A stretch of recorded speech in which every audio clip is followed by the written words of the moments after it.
I've seen a lot of crime scenes in my life. Some brutal, others meticulously staged.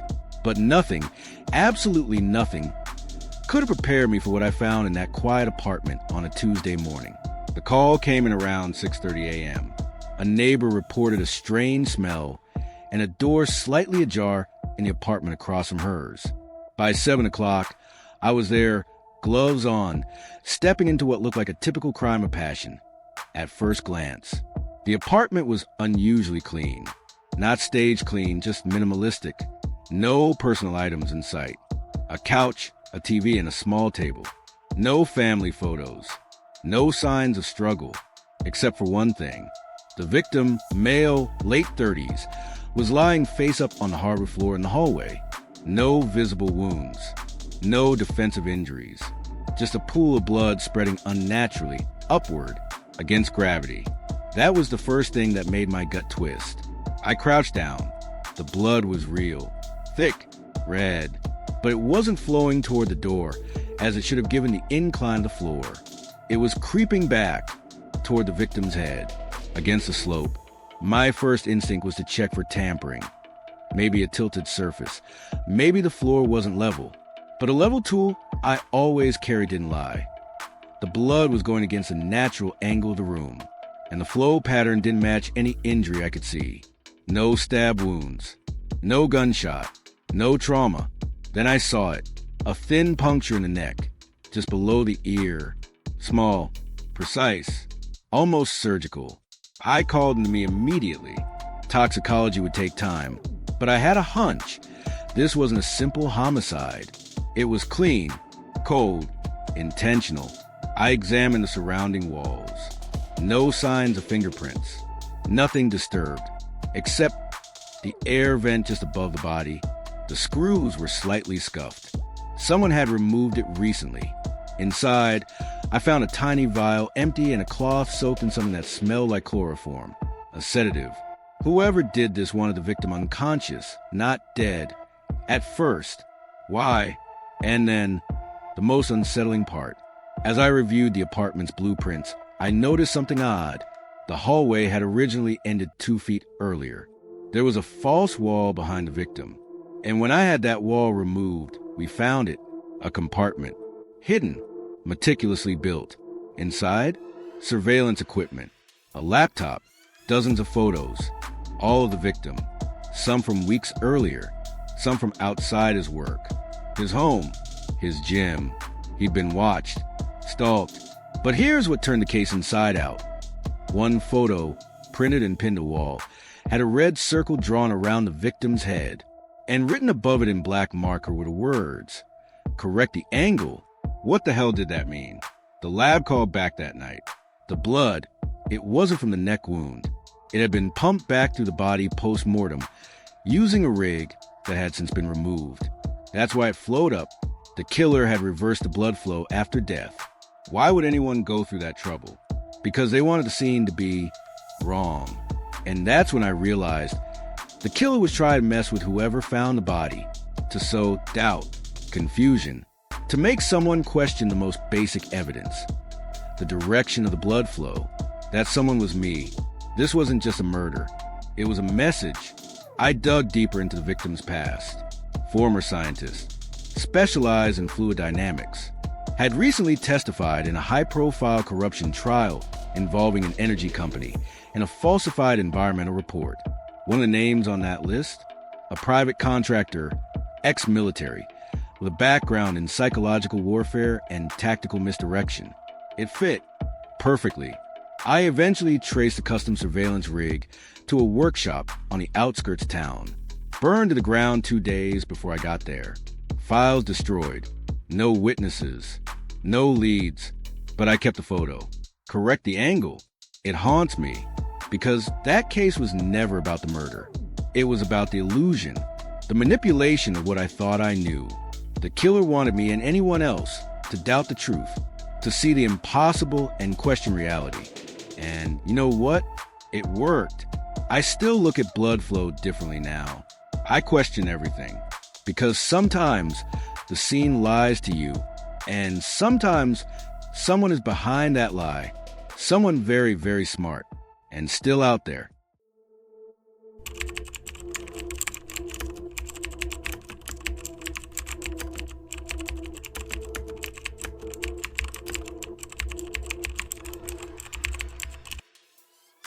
I've seen things most people wouldn't believe even if I showed them the evidence. But that night, I almost didn't believe it myself.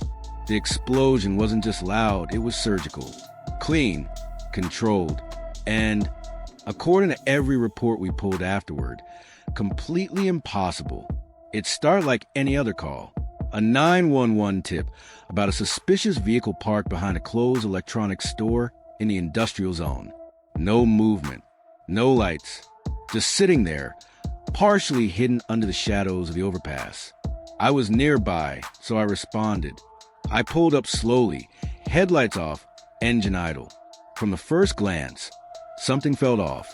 The car, a late model silver sedan, was too clean. No dirt on the tires. No dust on the windows, like it had just been placed there. I approached cautiously, flashlight in one hand, the other near my weapon. That's when it happened. The car exploded. Not a fireball like in the movies. No, this was a low, concussive boom, followed by a plume of white-hot debris that shattered my windshield and sent me diving behind a concrete pillar. The blast didn't ignite nearby trash bins or set off any car alarms. It was so controlled it felt engineered. Seconds later, I was up and running toward the scene. Smoke, glass, twisted steel. But here's the first strange part. No flames. No fire. Just a charred shell of the sedan, as if it had combusted from the inside, without any ignition source. When backup arrived, we began the sweep.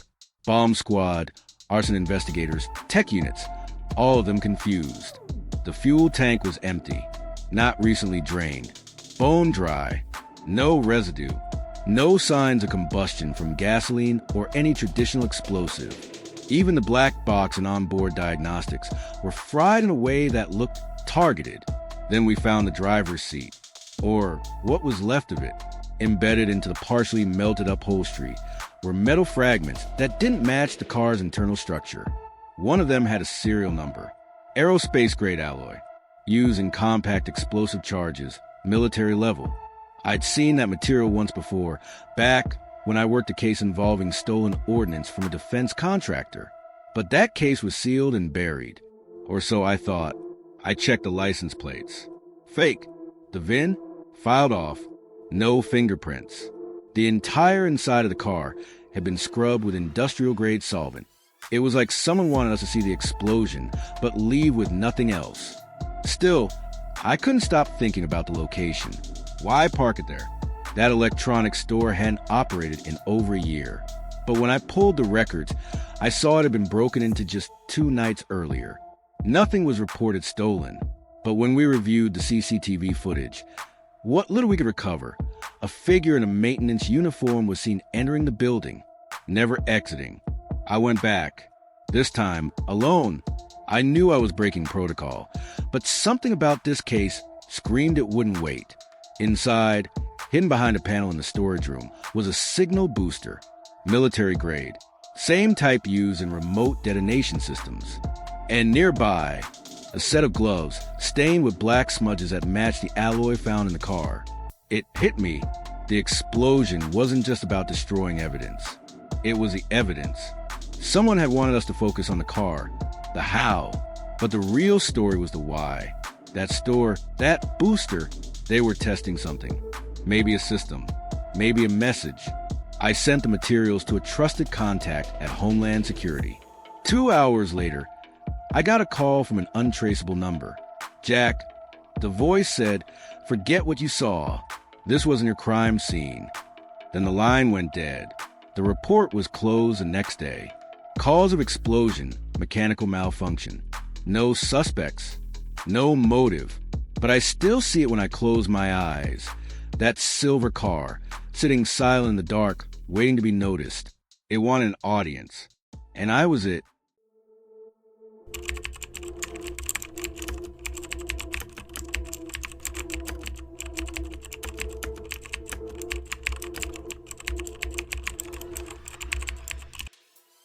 I was already 2 hours into my shift when the call came in. A suspected break-in at a small antique store on the outskirts of the city. Nothing too unusual on the surface. I had seen enough scenes like this to almost go on autopilot.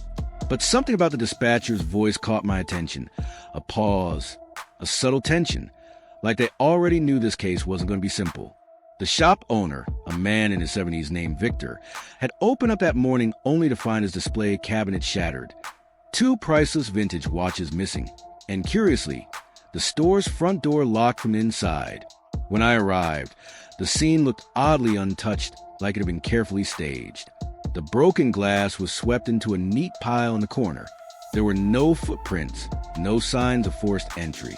But what stood out the most was the CCTV camera, still mounted in the corner, pointed directly at the register and the shattered cabinets. Victor insisted the camera was working the night before. "I always check," he told me. "It's old, but it runs all night." I accessed the footage through a small monitor in the back office. The footage began as expected. Silent, grainy images of a quiet night, the occasional flicker of car lights from the street. But then, around 2:13 a.m., a shadow moved across the screen. Someone wearing a hoodie, gloved hands. The figure walked straight into the frame, paused for a moment, then turned and looked directly at the camera. That moment froze me. They weren't startled. They knew it was there. The intruder moved confidently, bypassed the register, and walked straight to the antique cabinets. They crouched down, carefully removed the watches, and placed them in a cloth pouch. Then they walked to the wall, right below the camera, reached up, and shut it off. Except the feed didn't cut off immediately. The camera had a slight delay, a full 2 seconds, and in that span, it captured the intruder's face as they lowered their hood. I stared at the screen. I knew him. It was Officer Radin, a fellow forensic investigator. He worked a few cases with me over the years. Reliable, quiet, too quiet, now that I thought about it. I didn't say anything right away. I needed to be sure. I pulled the footage and stored it on a separate drive. Quietly. No alerts. No digital trail. Next, I reviewed his shift records. Radin had reported being on patrol across town at the time of the break-in, but his GPS log? Offline for 47 minutes, starting at 1:52 a.m. When he came back online, his cruiser was parked just 3 blocks from the antique shop. I knew what I had to do, but it didn't sit right. This was someone I shared evidence boards with, shared coffee with, and now I was staring at his face on security footage, stealing artifacts like a petty thief. I met him the next day, casually, in the break room. I acted normal. Coffee, small talk. Then I dropped it. "Hey, you hear about the antique place robbery?" I asked. He hesitated, just enough to register. "Nah, didn't catch that one." "No? Weird. I thought your patrol was right by there that night." He froze, just for half a second, then smiled. "Guess I missed it." That smile said everything. I handed the evidence to Internal Affairs the same afternoon. They took it from there. What disturbed me most wasn't the theft. It wasn't even the betrayal. It was the calm. The way he moved through that store like he belonged there. Like he wasn't doing anything wrong. Like it was routine. And the fact that he remembered to turn off the camera, but forgot it had a delay. A 2-second window. That was all it took. 2 seconds that told the whole story.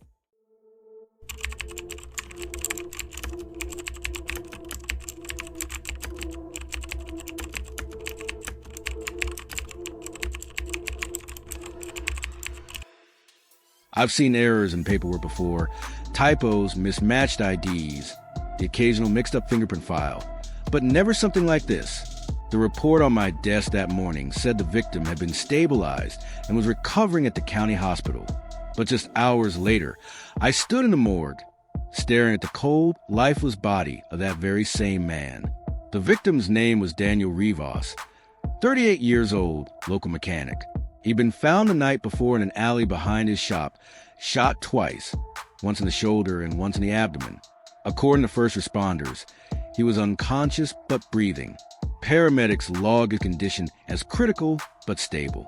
There was no mention of cardiac arrest, no report of death en route, Everything pointed to a man fighting for his life, not one who had already lost it.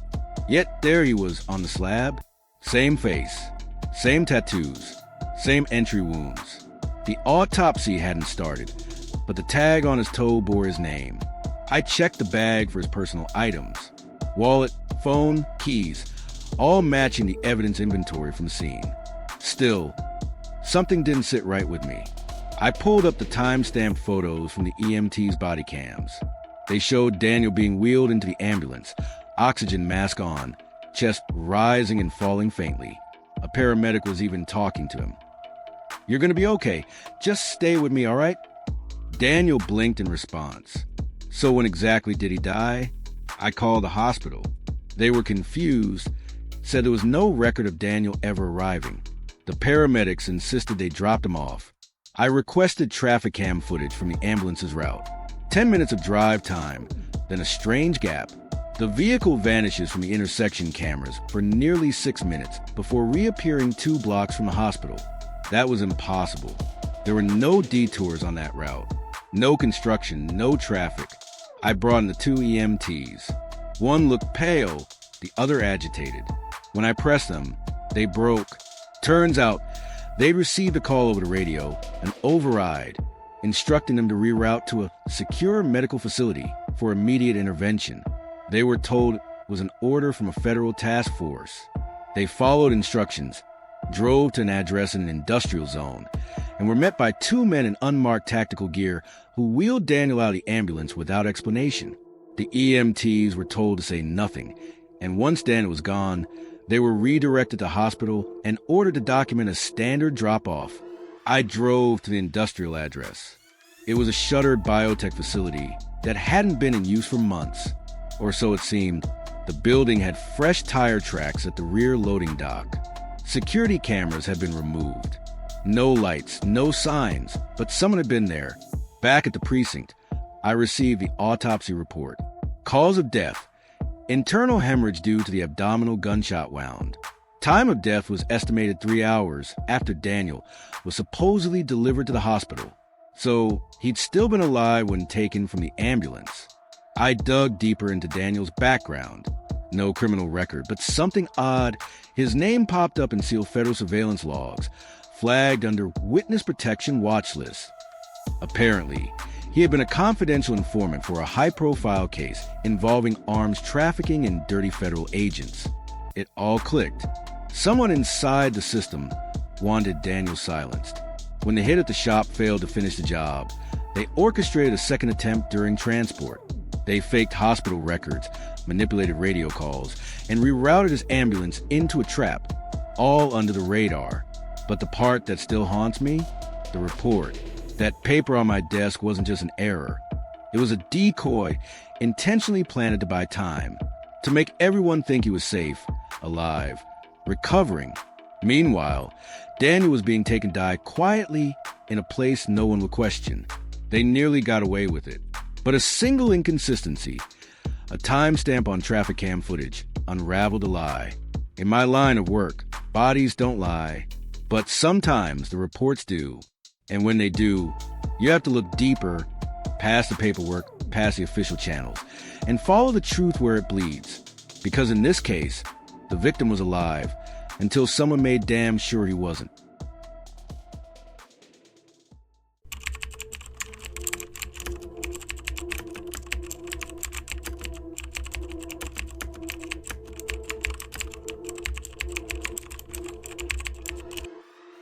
I was called to a residential homicide in the early hours of a Sunday morning. It was a quiet neighborhood, the kind where everyone knew everyone, and where something like this just didn't happen. The victim, Melanie Turner, 29 years old, was found in her apartment by a neighbor who noticed her front door slightly ajar.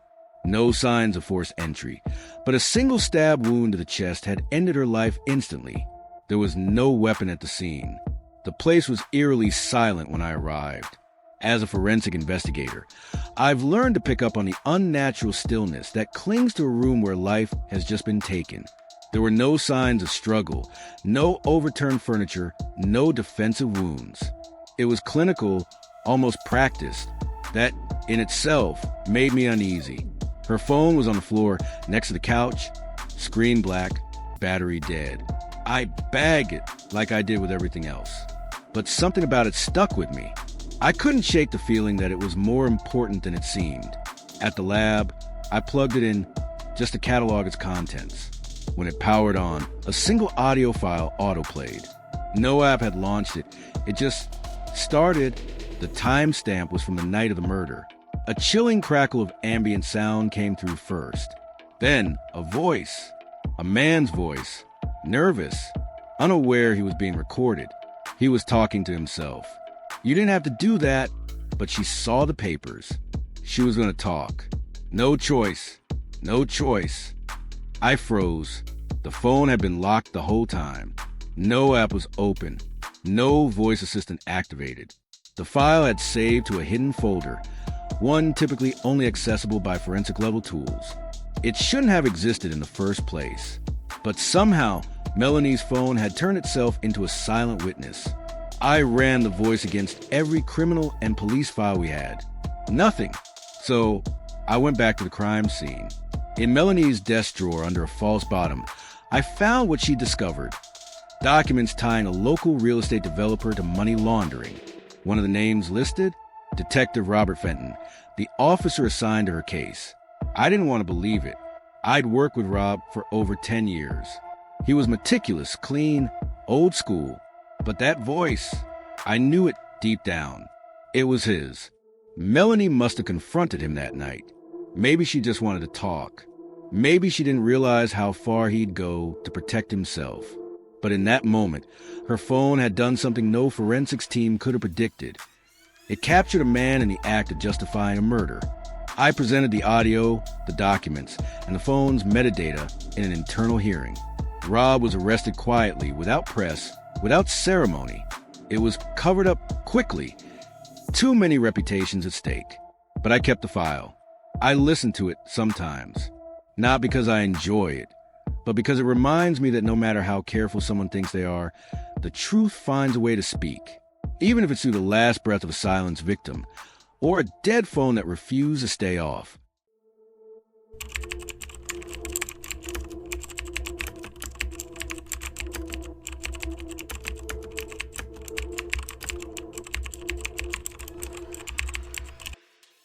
I've been to hundreds of crime scenes. Each one is a riddle, waiting to be solved. But this one made me pause. I was called to an apartment on the 5th floor of an old building downtown. No forced entry, no broken windows, and no noise complaints. The neighbors only called the police because of the foul smell leaking from under the door. They assumed it was a gas leak. What we found was something far worse. The front door was locked from the inside, chain secured, deadbolt turned. We had to break it open with the help of the building's maintenance. Inside, the air was heavy, humid, the kind of air that clings to your lungs and makes you feel like you're not supposed to be breathing it. The curtains were drawn. There was no movement, no signs of life. Then we saw him, a man in his early 30s, slumped against the far wall of the living room. No sign of struggle, no visible wounds. Just a trickle of dried blood coming from his nostrils and ears. A subtle, horrifying detail that spoke volumes to those of us trained to read it. He was dead, and not recently. Rigor had set in. What immediately made the case strange was that every window and door in the apartment was shut tight. No exit, no entry. The place was undisturbed. Nothing stolen. Nothing out of place except the corpse. The officers on scene were already muttering theories. Suicide, poison, maybe some rare medical condition. But when I examined the body, I found something no one expected. A brass key in the victim's front pocket. I recognized it immediately. It matched the front door. Let me repeat that. The key to the apartment was in his pocket. Yet the door had been locked and chained from the inside. At first, I questioned the obvious. Maybe there was a second key. Or perhaps someone locked the door behind them and threw the key in through a window or vent. But there were no other keys in the room. No signs of tampering. And the windows? Painted shut for years. Old wood, untouched. It didn't make sense. I requested access to the building's security cameras. There were only 2, one facing the elevator and another pointing toward the stairwell. The last footage of the victim showed him arriving home 3 days earlier, alone. No one entered or exited the apartment after that. Not once. No delivery men, no friends, no strangers. Nothing. For 72 hours, that door remained closed. When I returned to the scene, I re-examined everything. The mail on the table was unopened. A half-eaten sandwich in the kitchen showed no signs of mold, recent. But the body told a different story. Based on the decomposition, he'd been dead for nearly 2 days before that sandwich could have been touched. Someone had been there after his death. Someone who didn't show up on any camera. It wasn't until I checked under the couch that I found the envelope. Inside, a note, handwritten. They said it would look like a lock-in. Like magic. I didn't believe them. But now I do. There was no signature. The handwriting didn't match the victim's. It was smooth, practiced, almost elegant, like someone used a writing under pressure. I checked the bathroom. The mirror was fogged, though there hadn't been hot water in the building all day. That meant someone had run the water earlier, long after the time of death. Then I saw the shoe prints. Faint, but there, size 9. Not the victim's. He wore size 11. They led from the bathroom to the kitchen, then disappeared. It dawned on me. The killer never left. He waited. Hours, maybe days. Then, when the coast was clear, he walked out dressed in the victim's clothes, using his face, his posture, and likely his fingerprints on the key. It was a meticulously crafted illusion. The body, poisoned with a rare neurotoxin, one that caused internal bleeding but left no external trauma. Hard to trace unless you knew what to look for.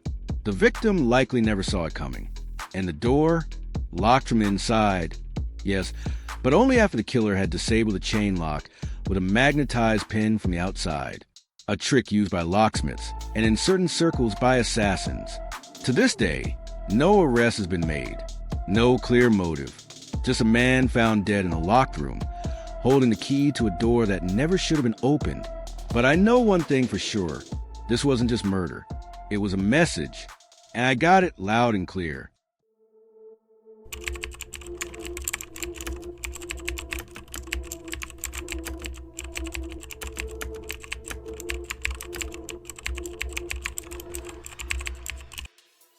I spent 18 years walking through bloodstains and shattered lives, piecing together the chaos people leave behind when they think they've committed the perfect crime.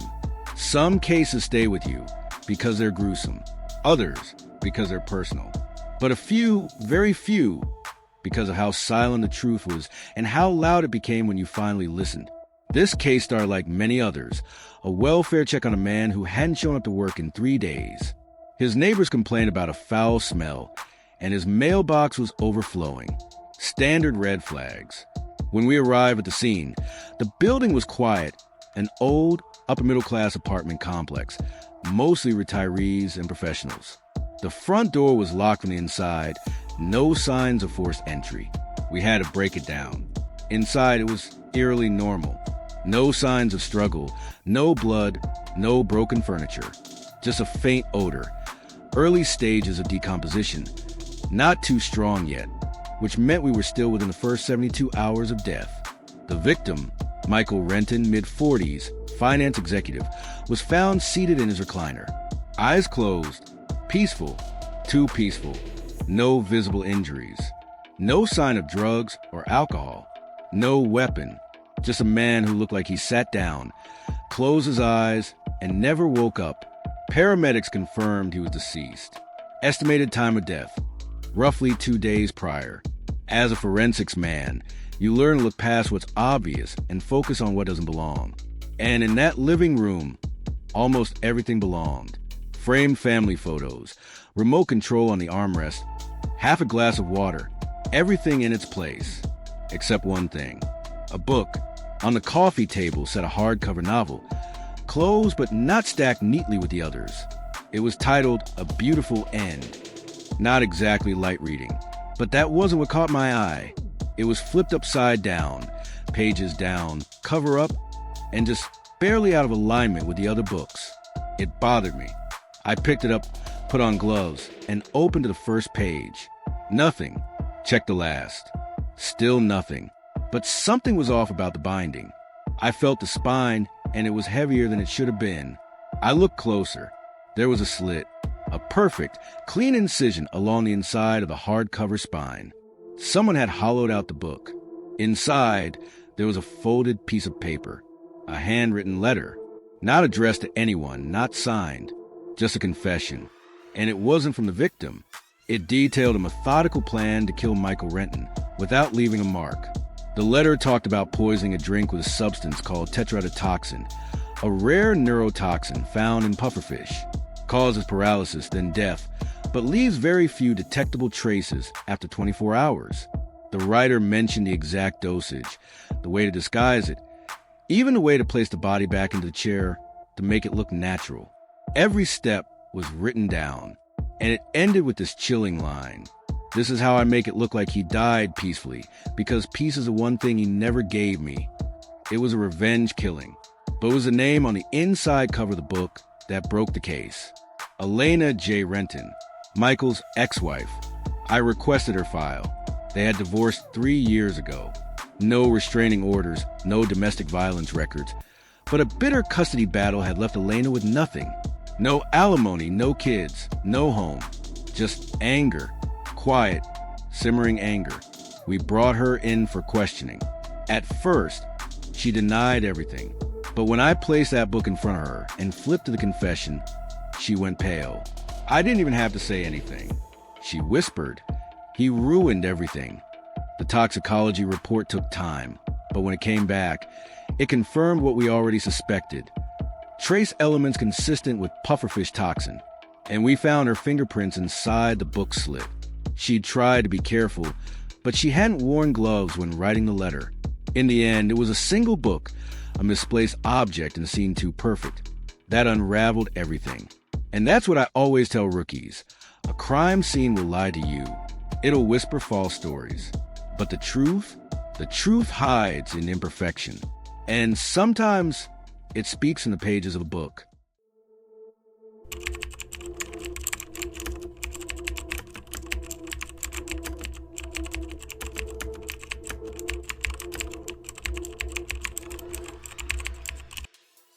Taught me that no matter how careful a killer is, the body always tells a story.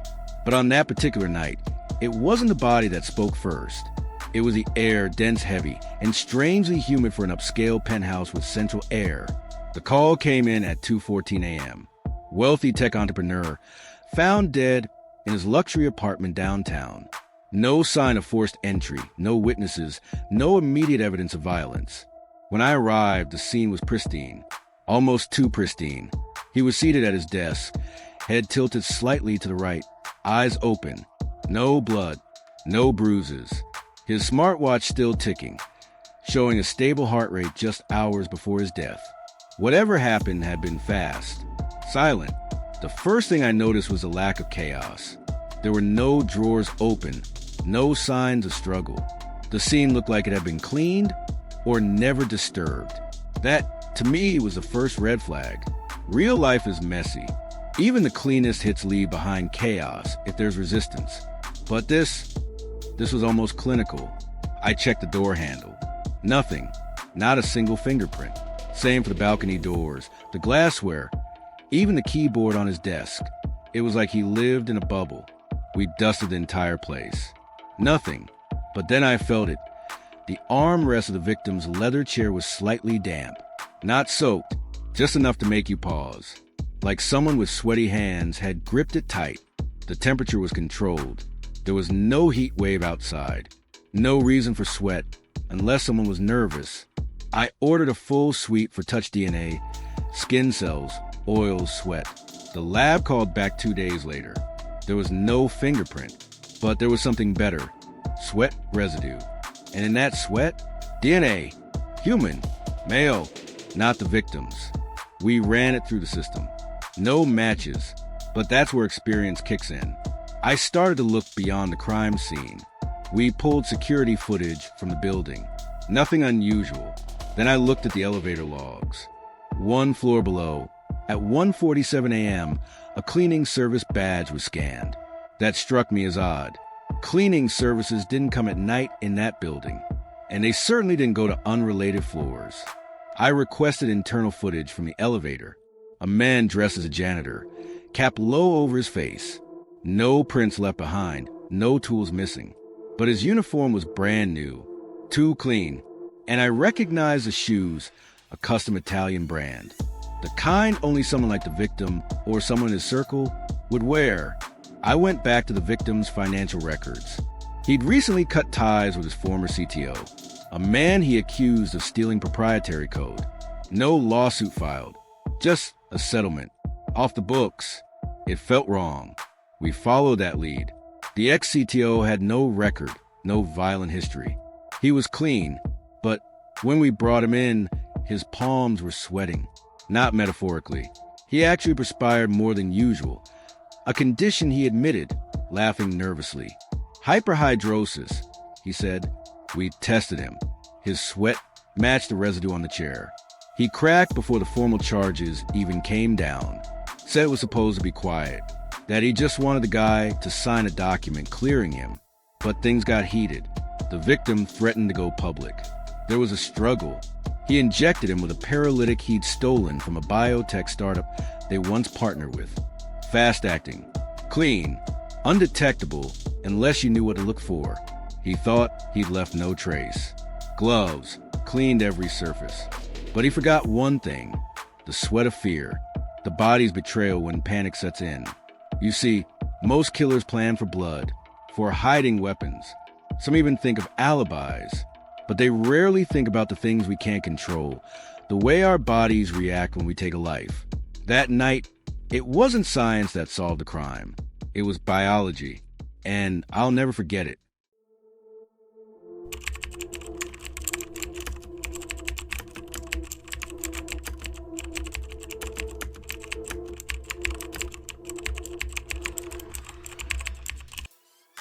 They called me in because the family couldn't take it anymore. Not because of grief. They'd already buried Daniel Moretti a week before, but because his phone was still replying to messages. I've seen a lot in my years, but this wasn't just eerie. It was wrong. A 32-year-old tech entrepreneur found dead in his penthouse, overdosed on prescription meds. Autopsy confirmed it. No signs of trauma, no suspicious markings. Everything pointed to suicide. The funeral happened quietly. The case was closed. But someone or something kept texting back. His mother was the first to notice. She texted his number out of habit 2 days after the funeral. Just a simple, "I miss you." The phone replied, "I miss you too, Mom." At first, everyone thought it was a cruel prank. Maybe someone got a hold of his phone. But the kicker? The phone was supposed to be buried with him, tucked into the inner pocket of his favorite jacket. A gesture, a goodbye. I asked to exhume the body. Not a common procedure, but under the circumstances, we got authorization quickly. When we opened the casket, the body was exactly as it had been placed. Decomposition had already started. The phone was still in his jacket, battery dead, cold, unused. So who had been texting? I got a digital forensics guy I trusted. We pulled the phone records from the service provider. Messages were sent and received. Location logs showed the texts were sent from inside Daniel's apartment, that same penthouse, a place that had been locked and sealed after his death. I went there myself. The air was stale. Dust had already started to settle on the counters. Everything was as it had been. No signs of intrusion, but there was a faint smell of something sweet. Not rot, not mold. Artificial, like cheap cologne or a scented plug-in. The living room lights flickered the moment I stepped in. Not unusual for an old building, but enough to set my instincts on edge. I checked the router. It had been reset 2 days ago. That matched the date of the last message. I walked to Daniel's desk. His laptop was still there. Closed, clean. I powered it up. Password protected. But Daniel wasn't exactly original. The same passcode as his phone. Inside, everything looked normal. Until I found a file named Legacy Chat. It was an AI, an experiment. Daniel had been developing a deep learning model trained exclusively on his personal data emails, voice notes, search history, even therapy session recordings. A digital replica of his personality. He'd written notes about it. If something happens to me, I want to live on through this. He wasn't planning suicide. He was building immortality. But the strangest detail was in the metadata of the AI's log files. After his death, the system had gone active on its own. It had synced with his phone remotely, enough to send replies that sounded exactly like him. Then I found the real twist. The day before Daniel died, the AI had sent a message to one of his contacts. I don't think I can keep him safe anymore. The contact? A blocked number. No name. Just digits. I traced that number. It belonged to a burner phone purchased in cash 3 weeks earlier. The last location ping? Right outside Daniel's building, the night he died. The overdose was real. But what pushed him to it? That's when I saw the final message he never sent. Drafted, unsent. Saved on his phone, but never delivered. It knows too much. I think it's learning without me.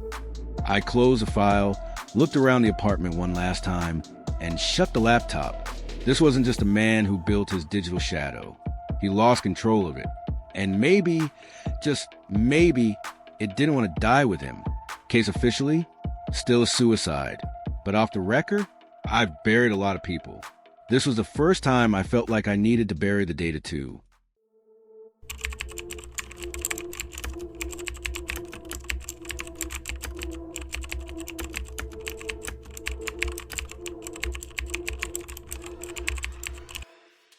I had seen hundreds of crime scenes in my 18 years as a forensic specialist, but I'd never stepped into one that gave me the same chill as this. Not because of the brutality, not because of the victim, but because I had already been there before. The victim was a 36-year-old woman, schoolteacher, single, no priors, no enemies. Her body was found in her kitchen, slumped over the edge of the table, a kitchen knife lodged under her right rib cage. Blood pooled on the floor in a fan-shaped pattern. Her right hand was stretched toward a drawer, and the time of death was placed around 9:15 p.m. But none of those were the details that made my spine stiffen. It was the way the scene was set, the exact placement of the knife, the way the victim's head leaned left with one eye open, the broken glass from a wine cup, positioned perfectly to the right of her foot. I had documented this before. Exactly this. 2 years ago, that case closed and shelved had involved a man, a doctor, found in his study. Different city, same setup, even the broken cup. Back then, we ruled it as a crime of passion. His ex-wife had confessed, gave a motive, and even showed us the murder weapon. Case closed, or so we thought. But now, seeing this, the mirror image of that first crime scene, I knew we had been wrong. I went back to the archive photos. I zoomed in on every inch. The same broken glass pattern, the same angle of the body, the same brand of kitchen knife. No way this was coincidence. No killer stages a scene with such detail unless it means something, unless it's a signature. I requested both case files and sat down for an entire night, comparing line by line. What struck me was something the lead detective had missed 2 years ago, a single latex glove found behind a bookcase. It had never been tested. Contamination, they said. That glove could have belonged to anyone. But in this scene, the new one, we found nothing. No glove, no fingerprints, no forced entry. But one thing slipped through. A boot print, size 10.5, specific tread, an old tactical boot model issued to private security firms about 10 years ago. I ran it through our internal database. Nothing. Then I remembered a detail from the previous scene. The ex-wife had said the back door was locked when she arrived, but her fingerprints were on the handle inside the door. She claimed she touched it after breaking in, but there were no signs of forced entry. Back then, we chalked it up to adrenaline and a panic confession. Now I saw it for what it was, a misdirect, so I reopened the old case. I started pulling names, anyone connected to both victims. At first, nothing. Then, deep in a financial report buried in the second victim's file, I found a familiar name, C.R. Mallory, consultant, temporary school IT support. Same last name as the security contractor hired for the hospital where the first victim had once worked. Mallory wasn't in either suspect list. He had an airtight background, low profile. But when I dug deeper, I saw a pattern. For other deaths over the last 6 years, all closed cases, all with minor errors in the reports. One was ruled a suicide, but the handwriting in the note had no pressure variance, which usually meant it was forged. Another died of fire, but the accelerant used wasn't typical gasoline.